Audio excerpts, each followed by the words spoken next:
यद्भद्रं तन्नास्म। ओम शांति शांति शांति। ओम।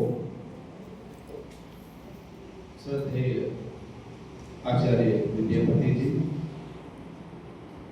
जो अपना सारा जीवन समाज के लिए और बच्चों के लिए दे रहे हैं और बड़ा ही मधुर संगीत के माध्यम से, और अभी बता रहे थे लगभग 300 भजन गा चुके हैं अब तक आर्य समाज महावाला में। तो बड़ी बात है कि एक व्यक्ति आए वापस उसको सुना सकते हैं, लेकिन एक ही जगह पर और लगातार इतने वर्ष सुनाना तो नया नया ढूंढना पड़ेगा ना।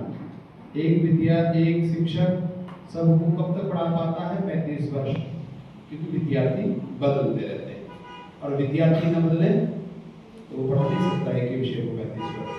लेकिन इनके विद्यार्थी बदलते नहीं, ये भी नहीं बदलते हैं, तो इनको क्या करना पड़ेगा?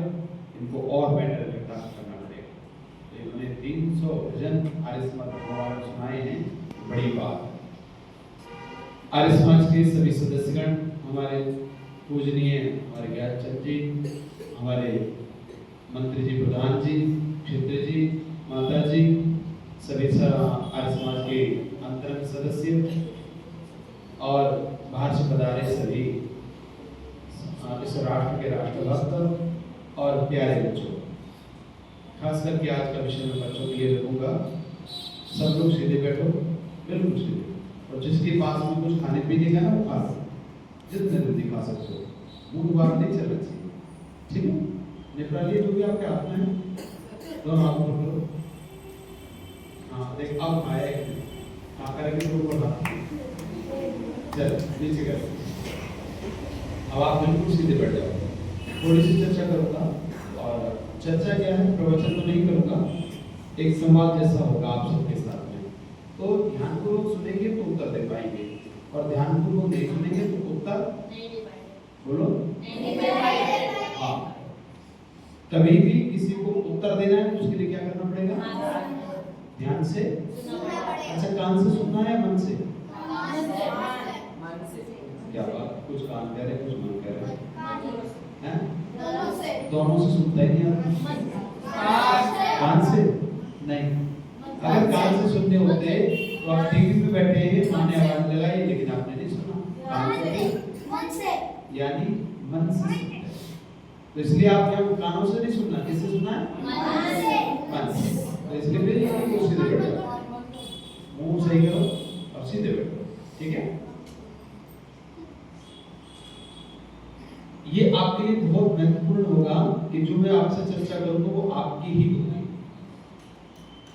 है ना? अच्छा, माँ को जानते? माँ को कौन कौन जानता है?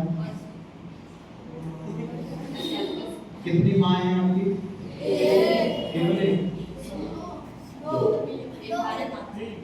देखो, अभी कह रहे एक भी, अब कह रहे 2, अब कह रहे 4। चलो 4 वाला गिनाओ।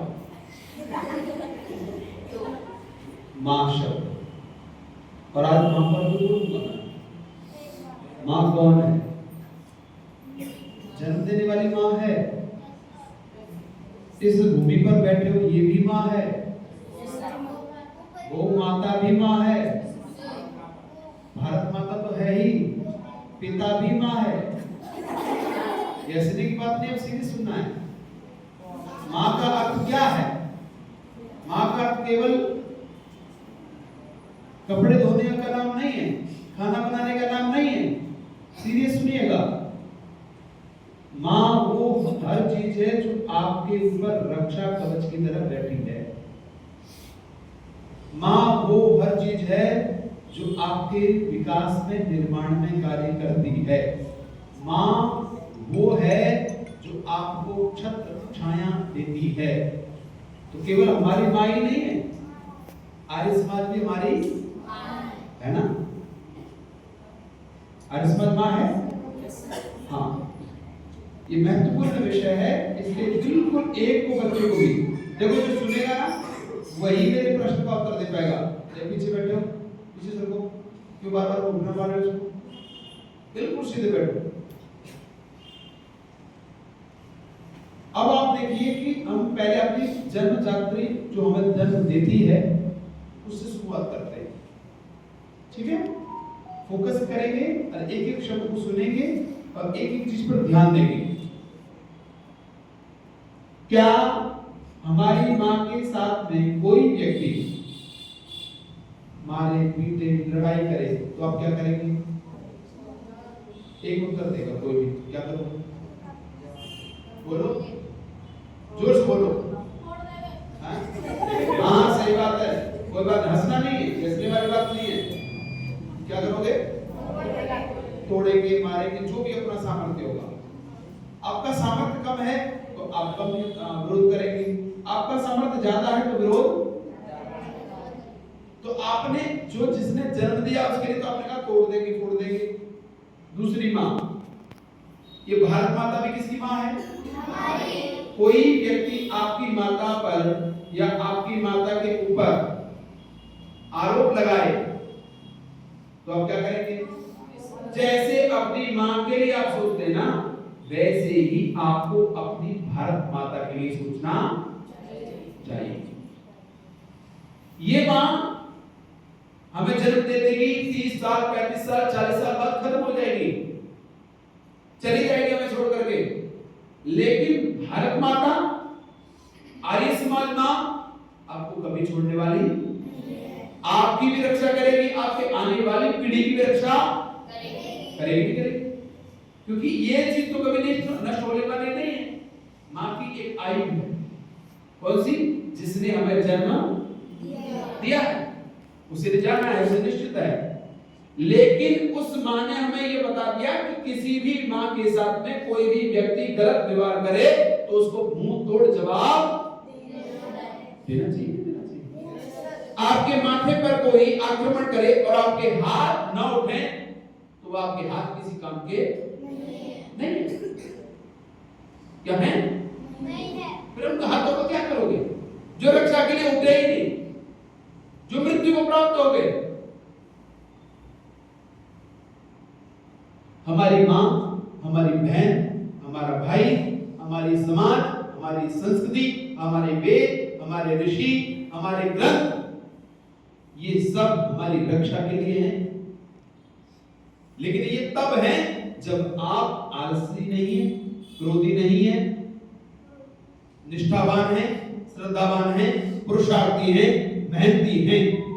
और अगर आप पुरुषार्थी नहीं है, मेहनती नहीं है, आलसी युक्त है, तो आपको ये कभी भी आपकी रक्षा करने वाले नहीं बनेंगे। बन सकते हैं क्या? नहीं बन सकते। जैसे मैं अपनी मां के लिए दुनिया से लड़ सकता हूं, ऐसे ही आपको अपनी समाज के लिए, अपनी संस्कृति के लिए, हमारी संस्कृति कैसी है? सबसे अच्छी है ना दुनिया में। इससे अच्छी संस्कृति किसी की भी नहीं। भूल जाना, किसी भी भारतवर्ष के किसी भी कोने पे चले जाओ, पूरी पृथ्वी पर चले जाओ, लेकिन भारतवर्ष की जो संस्कृति है उससे बढ़िया संस्कृति, उससे बड़ा सिद्धांत कोई भी दुनिया में नहीं। अब मैं बताऊंगा आपको, एक एक चीज बताऊंगा। कोई व्यक्ति विदेश में पढ़ता है बचपन से, एक हिंदुस्तान में भारत में पढ़ता है, 3 4 5 वर्ष 10 वर्ष के बाद, मुश्किल से 4ठी कक्षा के बाद उसको सरकार पढ़ाती है, उसके माँ बाप नहीं पढ़ाते। और सरकार पढ़ाती किस पर? लोन पर, कर्ज पर। और क्या कहती है? बॉन्ड करवाती है कि जिस दिन आपकी एजुकेशन पूरी होगी आपको क्या करना पड़ेगा? आपकी पूरी जो फीस लगी थी वो आपको बाद में भरनी पड़ेगी। जैसे वहां पर वो बच्चा 10वीं 12वीं बीए जो भी करता है, ज्यादातर बच्चे 12th तक ही कर पाते हैं विदेशों में। हमारा भारतवर्ष ऐसा है जो graduation, post graduation, lead, PhD तक पहुंच पाते बच्चे। उसका कारण क्या पता? नहीं। हमारे माता पिता मिलकर के पूरी जवानी को खर्च करते ही हमारे निर्माण में, और वहां के माता पिता को किसी से मतलब नहीं, तो छोड़ देते हैं। उसका दुष्परिणाम ये होता है कि भारत के बच्चे का जो माइंड का विकास होता है वो सर्वोच्च होता है, सबसे बेस्ट होता है, और उनका माइंड हमसे डाउन रहेगा। क्यों? क्योंकि न तो 12th के बाद कर्जा चुकाना है, और आप बीए, एमकॉम, बीकॉम से इंजीनियरिंग सब पता नहीं क्या क्या कर लेते हैं। भारतवर्ष के अलावा दुनिया में किसी के पास इतनी डिग्री नहीं है जितनी डिग्री भारत के हर बच्चे के पास प्राप्त होगी। ये मैं प्रैक्टिकल में बाहर गया हूं, ऐसी बात नहीं कर रहा हूं, इंडिया से बाहर की बात कर रहा हूं। क्यों? क्योंकि हमारे माता पिता हमारे लिए सर्वस्व लुटाते हैं। एक माँ जवान है, उसके कुछ सपने, जब वो माँ नहीं बनती है, एक लड़की के रूप में रहती है, तो उसके सपने होते हैं, मैं घूमूंगी, मैं अपने गाड़ी को खरीदूंगी, मैं अपना अच्छा मकान बनाऊंगी, मैं अपने जीवन को बहुत अच्छे से जीऊंगी, कभी जम्मू जाऊंगी, कभी कश्मीर जाऊंगी, कभी लंदन जाऊंगी, घूमना है। लेकिन जैसे वो माँ बनती है ना, उसकी सारी की सारी इच्छाएं क्या हो जाती हैं? खत्म। क्यों? कि वो अपने बच्चे के अंदर उस सपने को देखना चाहती है। वो चाहती है कि मैंने जो किया कि नहीं किया, लेकिन मेरा बच्चा वो कार्य जरूर करेगा, करना चाहिए। ये कौन करती है? ऐसा कौन सोचता है? क्या हमें माँ के साथ में ऐसा व्यवहार करना चाहिए कि माँ ने कुछ काम बताया और हम क्रोध में आकर के उसको उत्तर दे दें? उससे कृतज्ञ, उससे बेकार, इससे दुष्ट व्यक्ति दुनिया में कोई नहीं हो सकता जो अपनी माँ के साथ में ऐसा व्यवहार करे। आप कभी सोच के देखो माँ के स्थान पर, जब आप छोटे थे तब वो क्या करती थी आपके लिए, जब बड़े हो गए तब भी वो क्या करती है, जब आप बिल्कुल सामर्थ्यशाली हो गए, अपने कपड़े धो सकते हो, अपने सारे काम कर सकते हो, तब भी माँ आपको खाना, कपड़ा, लत्ता सब कुछ करके, यहीं तक नहीं, जब माँ 80, 90, 85 वर्ष की होती है तब भी उसके शरीर में थोड़ा सा भी ताकत होती है, तब भी वो अपने पुत्र के लिए कुछ करना। लेकिन आप आजकल के बच्चे, जैसे ही माँ बड़ी होती है उसके पास बैठना करते हैं। आपने देखा वो पिताजी दादी के पास नहीं बैठते। क्यों? माँ 5 बच्चों को पाल सकती है, लेकिन एक बच्चा माता पिता का भरण पोषण करता है। लेकिन आप लोग क्या करोगे? करेंगे? जिन्होंने हमारा वास्तव में जीवन का विकास किया, एक माँ होगी, उसके बाद पिता की इच्छा होती है कि वो अपने बच्चों के साथ में रात में आकर के बात करे, लेकिन बेचारा लेट हो जाता है, और लेट होने के बाद बच्चे सो जाते हैं, और अपनी पत्नी से पूछता है, क्या पूछता है? तो बच्चे ठीक है, खाना खा लिया, कोई समस्या तो नहीं है। प्रातःकाल बच्चे के उठने से पहले उठ करके और ऑफिस चला जाता है, बच्चे स्कूल चले जाते हैं, फिर रात को आता है, रात को फिर देखता है बच्चे सो गए, वो बच्चों से मिलना चाहता है, बैठ कर बात करना चाहता है। आपको देखिएगा, आपके पिताजी आपसे बात करने के लिए कितने लालच रहते हैं, लेकिन हम बात नहीं करते। हमसे दुष्ट व्यक्ति कौन होगा? जो अपनी माता के साथ में, पिता के साथ में व्यवहार अच्छा नहीं कर सकता, उसे दुनिया में रहने का अधिकार नहीं। आपको देखिए कि माँ घर घर जाकर के नौकरी करती है, इसके लिए, और हम क्या कर रहे हैं? क्या जिसकी माँ ऐसे काम करती हो उस बच्चे को ज्यादा से ज्यादा पढ़ाई नहीं करनी चाहिए? बोलो, क्या उसके बच्चे को ज्यादा से ज्यादा मेहनत नहीं करनी चाहिए? कौन करेगा मेहनत? हाँ। जब तक आपके जीवन में ये नहीं आएगा कि माँ के बिना मेरा अस्तित्व नहीं था, आज माँ को मेरी आवश्यकता है, मुझे भी माँ के साथ में रहना है। ये तो अपनी माँ की बात हो गई जिसने हमें जन्म दिया, लेकिन ये सबकी माँ कौन है? भारत माता।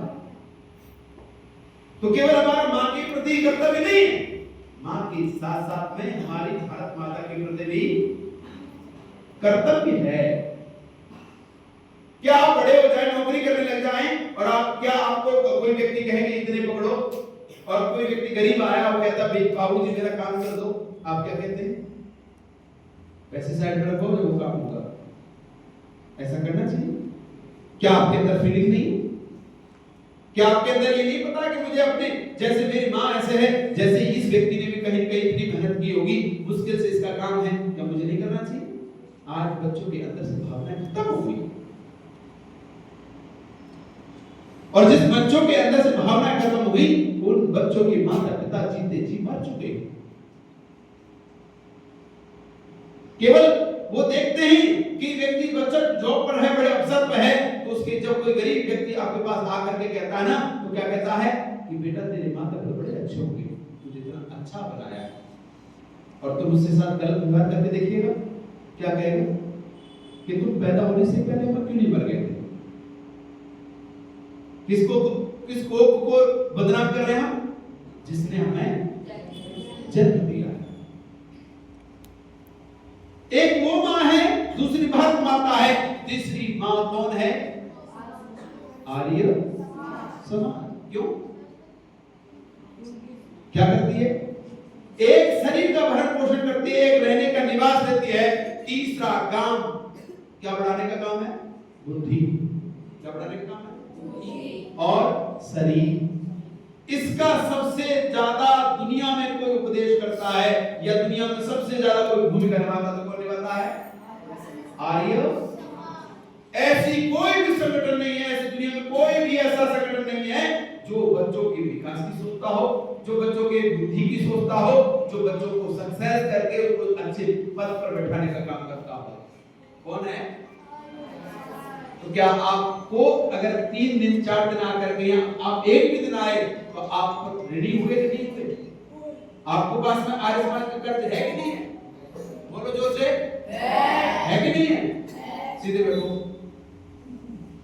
बिल्कुल सीधे। इस आर्य समाज का भी उतना ही है। ये जितने भी लाइन लगा के देख रहे हैं ना, इन्होंने सारी की सारी अपनी इच्छाएं मार करके इस देश के लिए, इस राष्ट्र के लिए किसको रक्षित किया? हमको। केवल आर्य समाज को नहीं, ये सारे के सारे जितने भी एक लाइन से लगे हुए हैं, छोटे से छोटा, बड़े से बड़ा एक एक व्यक्ति है, इन्होंने किसके लिए जान दी? हमारे लिए। क्या वो जीना नहीं चाहते थे? क्या वो आनंद नहीं लेना चाहते थे? क्या वो ऐश्वर्य को प्राप्त नहीं करना चाहते थे? लेकिन करना चाहते थे क्योंकि वो सोच रहे थे कि एक दिन इस आर्य समाज में इतने सारे बच्चे होंगे और वे बच्चे हमको सुनेंगे, पढ़ेंगे और पढ़ करके क्या करेंगे? हम जैसे बनने की कोशिश करेंगे, और इस देश को जैसे हम बलिदान हुए, हम बलिदान नहीं होने देंगे उन बच्चों को, वे बलिदान दूसरों को करने देंगे। ऐसे ही मजबूत बनेंगे। मरने की बात नहीं कर रहा, इतने ताकतवर बनना है कि दूसरा व्यक्ति, दूसरे संप्रदाय का व्यक्ति, दूसरे धर्म का व्यक्ति, दूसरी विचारधारा का व्यक्ति जो आपको आपके अंदर से धीरे धीरे आपकी संस्कृति को नष्ट कर रहा है, आपकी मां की हत्या करना चाहता है, आपके संस्कृति की हत्या करना चाहता है, आपके राष्ट्र को मारना चाहता है, ऐसे व्यक्तियों को साथ में लड़ने की आवश्यकता है। और लड़ोगे कब? जब ताकत होगी। ताकत है नहीं है, गलत कह रहे, इसको ताकत नहीं कहते। अभी आपको अपने शरीर को बनाने की आवश्यकता है। कोई व्यक्ति अगर आपका हाथ पकड़े तो इतने मजबूत बनो कि उस व्यक्ति के एकदम पकड़ के गला तोड़ दो, इतनी ताकत नहीं चाहिए। लेकिन किस व्यक्ति को? किसको? जो गलत करे। ऐसा नहीं किसी के साथ भी लड़ाई करनी है, क्या करना है? लेकिन कब कर पाओगे? जब अब तक आर्य समाज में क्या करना है? एक तो विद्या बढ़ानी है और दूसरा शरीर बढ़ाना है। अगर किसी का शरीर बढ़ गया और विद्या नहीं बढ़ी तो भी बेकार है, क्योंकि कोई व्यक्ति बुद्धिमान होगा और आपको कैसे भी बहला लेगा करके। कोई व्यक्ति आपको बहला सकता है ना? जब आपके पास बुद्धि नहीं है और आपके पास केवल बुद्धि है, शरीर नहीं है, तो आपको 2 थप्पड़ मारेगा जोर जोर से और कहेगा मुसलमान बन, ईसाई बन, बोलेगा नहीं बोलेगा? और आपको, लेकिन अगर ताकत आपके पास है तो वो क्या करेगा? आपसे डरेगा कि ये बच्चे, ये ऋषि के भक्त हैं, ये आर्य समाज के भक्त हैं, ये बच्चे अपनी भारत माता के प्रति कट्टर हैं, ये बच्चे किसी दूसरे के मत संप्रदाय की तरफ मुड़ने वाले नहीं हैं, ये केवल और केवल किसके लिए हैं? भारतीय संस्कृति के लिए, ये है केवल भारत देश के लिए, ये है केवल इस राष्ट्र के लिए, अपने माता की, अपने पिता की, अपने वेद की, अपनी संस्कृति की रक्षा के लिए, दूसरे के लिए नहीं। हम किसके लिए हैं? अपने देश के लिए, स्वयं के लिए। लेकिन अगर अपनी रक्षा भी नहीं कर सकते तो अपनी मां की रक्षा कैसे करोगे? कर पाओगे?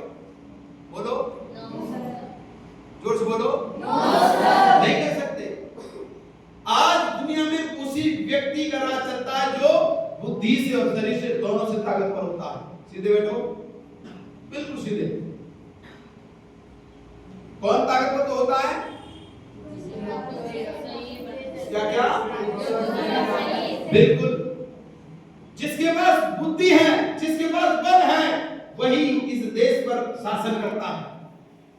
और अगर हमने, हमारी बुद्धि नहीं रही, हमारा बल नहीं रहा, तो हमें फिर गुलाम बन जाएंगे। जैसे हमें 200 वर्ष किसने गुलाम बनाया? तो केवल गाते रहेंगे या खुद को राजा बनाना है? कैसे बनाएंगे?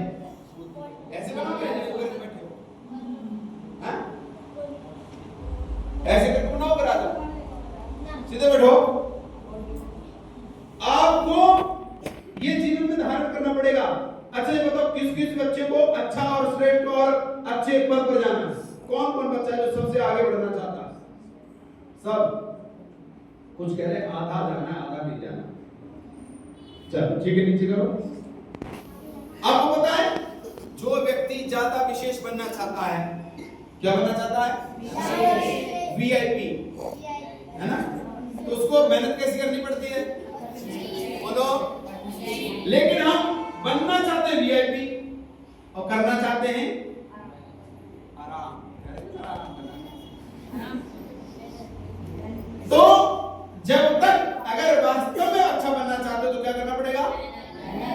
उससे ज्यादा आपको पुरुषार्थ मेहनत करनी पड़ेगी। विशेष वही बनता है जो विशेष लक्षण रखता है, विशेष वही बनता है जो विशेष अलग से। आप सब अलग हैं अन्य बच्चों से, हैं कि नहीं? आयुष्मान में कौन आ रहा है? कौन आ रहा है? तो उनसे आप अलग हो गए कि नहीं हो गए? देखो, अब तुम में भी अलग, धोती वाले अलग हो गए कि नहीं हो गए? जो व्यक्ति लाइन से अलग चलना चाहता है वही व्यक्ति उदाहरण बनेगा, और जो व्यक्ति केवल भीड़ में चलना चाहता है वो कभी भी राजा नहीं बन सकता, लीडर नहीं बन सकता, नेतृत्व नहीं कर सकता। नेतृत्व वही करता है जो इससे अलग चलता है। ये सोचने की बात है। आज संकट ऐसा है कि न तो हमारी मां बचने वाली है, न हमारी भारत मां बचने वाली है, क्योंकि हमारे ऊपर चारों तरफ से लोग आक्रमण करना पता है। बहुत बुरा हाल हो रहा है। एक व्यक्ति छोटा सा चप्पू लेके घूम रहा है, छोटे छोटे बच्चे, ओके क्या कर रहे हैं? उनको केवल एक ही चीज सिखाइए, जो भारत का जो हिंदू है उसको क्या करो? क्या हम पागल? क्या हम फ्री में आ गए? क्या हमारा वजूद नहीं है? तो क्या करना पड़ेगा? तो उसके लिए क्या करना पड़ेगा? हमें ताकतवर, खुद ताकतवर बनना पड़ेगा, खुद बुद्धिमान बनना पड़ेगा। और जब तक हम बुद्धिमान नहीं बनेंगे, एक और बात कहूं आपसे, कभी भी एक से दूसरे से अलग मत होना। छोटा भाई है, गलती कर दी, कोई बात नहीं। बड़ा भाई है, गलती कर दी, माफ करो। न तो बड़ा छोटे को सताए, न छोटा बड़े को परेशान करे। क्योंकि अगर संगठित हुए ना, आप इतने बैठे रहे, किसी व्यक्ति की हिम्मत नहीं होगी आपके साथ छेड़ने की।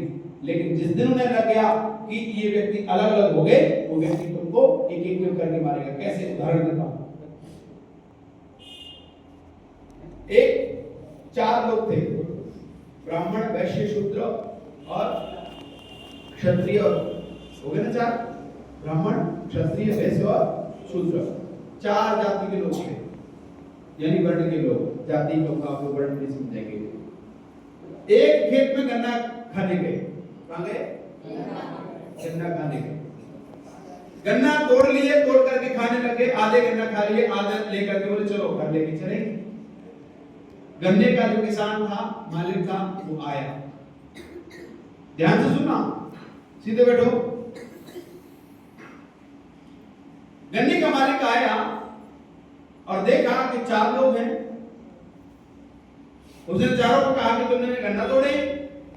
उन्होंने सब ऐसे एकदम कहा हाथ तोड़े, बता क्या करेगा? अगर कोई नहीं बाबू और तोड़ लो, तुम्हारे ही खेत है। ठीक है, सोचे ना क्या कहना चाहता है वो। लेकिन ठीक है बाबूजी, लेकिन देखो ब्राह्मण तुमने बोला तुम तुम्हारे पूजनीय हो, क्षत्रिय हमारी रक्षा करने वाला है, वैसे हमारी धन को समझता, लेकिन ये शूद्र क्यों आ गया? शूद्र को पकड़ा और पिटाई शुरू कर दी, क्योंकि उसने क्या कर दिया? तोड़ दिया। चार थे तो कोई नहीं हाथ लगाया, एक व्यक्ति ने चारों को पीटा। कैसे पीटा देखो, शूद्र को पीटा, कहा क्या कहा कि ये तीन तो हमारे श्रेष्ठ है, पूजनीय है बंदे, पर इनको तो ये तोड़ सकते, लेकिन ये तूने क्यों तोड़ा? खूब पिटाई करी, बढ़िया तरह। तीनों खड़े रहे, कह रहे चलो दुष्ट को इसी को तो पीटा, हमें नहीं मारा, भगा दिया। चलने लगे तीनों, बोले रुको भाई रुको, ब्राह्मण और क्षत्रिय तो हमारे भैया हैं भाई, बढ़िया तूने कैसे तोड़ दिया? बोले भाई ऐसे तोड़ लिया, उसका सपोर्ट करने नहीं किया, उस व्यक्ति ने उस बढ़िया को भी पीट दिया, पीट करके भगा दिया। आया नंबर, जैसे दोनों चलने लगे, वो रुको भाई रुको, जा कहां रहे हो? उन्होंने कहा भाई ब्राह्मण तो हमारे घर का हवन पूजन कर रहे हैं, इसे तो छोड़ देंगे, पर तू तेरी हिम्मत कैसे हो? लट्टा कट्टा सा कमाता खाता, उसकी भी कुटाई कर दी उसके सामने। बचा कौन सा? ब्राह्मण चढ़ा तो अपने धोती को पकड़ लिया, ब्राह्मण रुक जा, तुझे हम दक्षिणा देते, इसका मतलब यूं ना कि तू रोज हमारे गन्ना तोड़ तोड़ के खाएगा, उसकी भी दे दवा, उसी में इतने बजाए बड़ी बात है। पीट दी थी चारों को, चले गए इकट्ठे, पीछे जाके हुए, अरे पागल आदमी, किसान ने हमें चारों को पीट दिया। क्यों पीट लिया? क्योंकि हमारे अंदर बैठ करके हमको ये अलग अलग ये कह दिया कि ब्राह्मण है, ये वैश्य है, ये हम ये वो, ऐसे करके पीट दिया। ब्राह्मण, किसान का अर्थ क्या है? किसान का अर्थ किसान नहीं है, किसान का कोई और है जो हमारे शत्रु बना बैठा है, मुसलमान है, ईसाई है, जो हमारे अंदर हमारे लोगों को जातियों में बांट करके हमको मार रहे हैं, काट रहे हैं, हमको अलग अलग कर रहे हैं। एक व्यक्ति चारों को पीट सकता है, पीट सकता क्या? बोलो जोर से बोलो, नहीं पीट सकता। लेकिन अगर एक नहीं रहे, इसलिए कहता हूं हाथ जोड़ करके कि जितने भी हो एक रहना और अपनी संख्या हमेशा बढ़ाते रहना, कि हमें अपनी संख्या हमेशा बढ़ानी है। आज कितने सारे बच्चे आए हैं? 35-40 बच्चे होंगे, इतने होंगे। लेकिन क्या आप लोग इतने रहना चाहते हो? क्या करोगे? अपने दोस्त, अपने मित्र बोले बे अब आज से हम एक नहीं, हम दो होंगे, मैं अकेला नहीं जाऊंगा इस बार। क्या करना है? अपनी संख्या बढ़ाओ, और जिसकी संख्या होती है उसी का राजा बनता है। किसका बनता राजा? संख्या ज्यादा होगी। एक लड़की, दो महिला बैठी थी, एक मुसलमान की और एक हिंदू की। आचार्य जी गए, आचार्य जी ने कहा तुम अपने बच्चे को क्या बनाना चाहती हो? हिंदू से पूछा, उसने कहा कि मैं अपने बेटे को आईएएस बनाना चाहती हूँ। बहुत बढ़िया। दूसरी महिला बैठी थी मुसलमान, उससे पूछा कि बेटा क्या बनाना चाहती हो? बोल मैं क्या बनाना चाहती हूँ? मुख्यमंत्री। मुख्यमंत्री के नीचे कौन काम करेगा? बोलो। तो तुम क्या बनना चाहते हो? प्रधानमंत्री। ऐसे बन जाओगे, संख्या बढ़ानी पड़ेगी ना। अब जब तुम अपना दोस्त नहीं बढ़ा सकते, मित्र नहीं बढ़ा सकते, तो कहां से बनोगे? इसलिए अगर जीवन को अच्छे से जीना है, ये बड़े जो होते ना, ये लोग छोटे बच्चों को परेशान करते हैं, इसलिए आपको क्या करना है? संगठित रहना है, एक साथ रहना है। किसी बच्चे को कुछ कहा तो एक साथ सारे इकट्ठे हो जाओ। बच्चे इकट्ठे हो गए तब भी किसी का नहीं करेगा, कुछ भी बन सकता है क्या? हम तो बच्चे ही नादान हैं। लेकिन कब? जब इसलिए कहा कि संगठित रहने की आवश्यकता है। कैसे रहने की आवश्यकता है? संगठन में रहने की आवश्यकता है। अगर संगठन में नहीं रहोगे, अपने माता की नहीं रक्षा करनी, अपने पिता की रक्षा नहीं करनी, अपने गुरुओं की रक्षा नहीं करनी, तो आपका भी वजूद नहीं। बोलो, एक दिन आप भी तो पिता बनोगे, नहीं बनोगे? बनोगे। तो कौन उस अगर कल आने वाली पीढ़ी कह दे कि मुझे ऐसा पिता ही नहीं चाहिए, ऐसी माँ ही नहीं चाहिए, क्या करोगे? इसलिए आने वाली पीढ़ी आपसे पूछेगी कि तुमने क्या किया, तो इसलिए आपको आज से ही संगठित होने की आवश्यकता है। अपनी चीजें कट्टर बनाओ, मजबूत बनो कि कोई व्यक्ति आपको हिला न सके, कोई व्यक्ति आपको तोड़ न सके। ऐसा बनने की आवश्यकता है। क्या बनोगे कि नहीं बनोगे? बनेंगे। पक्का बनेंगे। और मेरी जहां आवश्यकता पड़ेगी मैं तुमसे पहले खड़ा हूं। तुमने अगर बुलाया मैं आ जाऊंगा, तुमने कहा कि कुछ वहां होना है नहीं होगा, लेकिन कब होगा?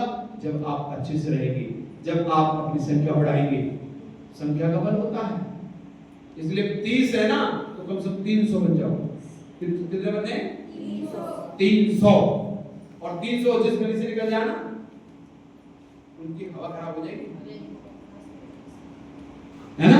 और सब निकलो नमस्ते करते हुए, ऋषि ध्यान से चक्कर लगाते हुए। दुनिया में देश को अगर आजाद किया है ना तो किसी ने क्या पता है? आर्य समाज ने, पता है कि नहीं? आप सर्च मार के देखना, भगत सिंह कौन था? आर्य समाज। आर्य समाज में प्रेम संस्कार हुआ, जनेऊ संस्कार हुआ उस बच्चे का। यानी जितने भी महापुरुष हुए हैं ये सारे के सारे, अगर देश की रक्षा कोई कर सकता तो वो कौन करेगा? और तुम आर्य समाज नहीं हो क्या? है ना? आर्य का मतलब श्रेष्ठ होता है, और समूह, समाज मतलब समूह। तो आप एक साथ रह रहे तो आप लोग क्या हैं? इसलिए आप सबको संगठित होने की आवश्यकता है। तो कौन कौन अपने माता की, अपने भारत माता की, अपने पिता की रक्षा कौन करेगा? सब करेंगे, वैसा बनना भी है। अब जब नीचे करो हाथ।